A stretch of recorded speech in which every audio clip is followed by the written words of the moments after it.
জয় গুরুদেব গুরুজি। আমি প্রতিদিন গণেশজির মন্ত্র 11 বার, গায়ত্রী মন্ত্র 24 বার জপ করি। খু আমাকে বলেছে তুমি আর সঙ্গে কুলদেব তারো জেপি ক্রো এ বেঞ্জি গুরুদেবও জেপি ক্রো। এখন আমি সহজ সমাধিও করে নিয়েছি, তো এই মন্ত্রগুলোতে কোনো বিভ্রান্তি বা সমস্যা হবে না তো?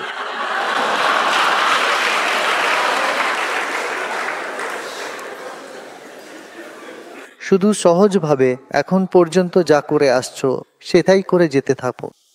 আর বেশি লোকের কাছে জানতে চাইলে প্রত্যেকেই কিছু না কিছু আলাদা বলতেই থাকবে।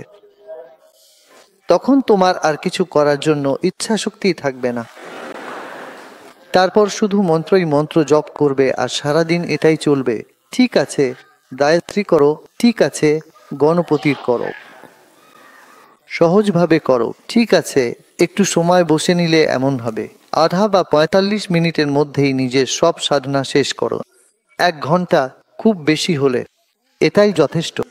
যখন আমরা আপনার ছবি দেখি তখন মনে হয় আপনি আমাদের চেনেন, কিন্তু যখন সামনে দেখা হয় তখন মনে হয় আপনি আমাদের চিনতেই পারেন না। এত মানুষের মধ্যে আপনি আমাদের কিভাবে চিনতে পারেন? দেখো, মাথায় এত চুল থাকে, কেউ কি গুনে রেখেছে? না একটা খুলতে ধরলে বৃথা লাগে না লাগে।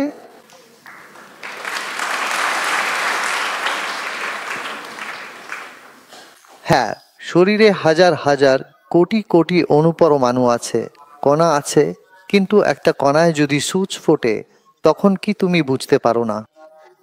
অনুভব হয় না? ঠিক তেমনই বাহ্যিক আচরণকে এতটা গুরুত্ব দেওয়া উচিত নয়, এতটা মূল্য দেওয়া উচিত নয়। অনেক সময় এখানে আশ্রমে থাকছে 5, 6, 7, 8 বছর ধরে। তাদেরও আমি জিজ্ঞেস করি তাদের নাম কি।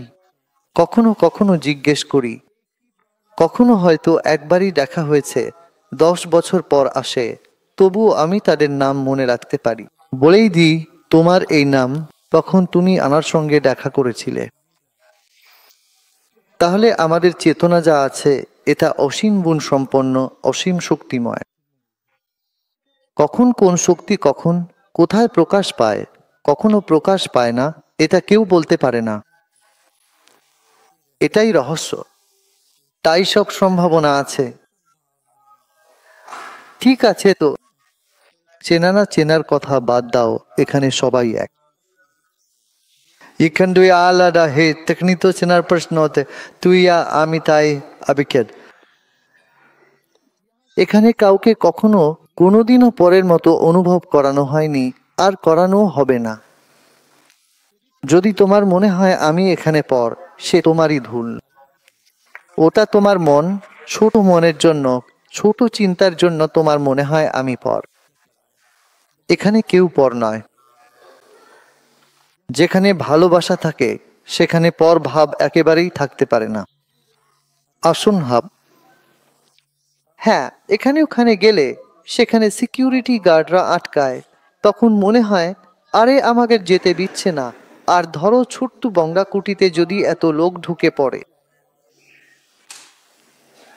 তাহলে তো সেখানে বাতাসও ঢুকতে পারবে না।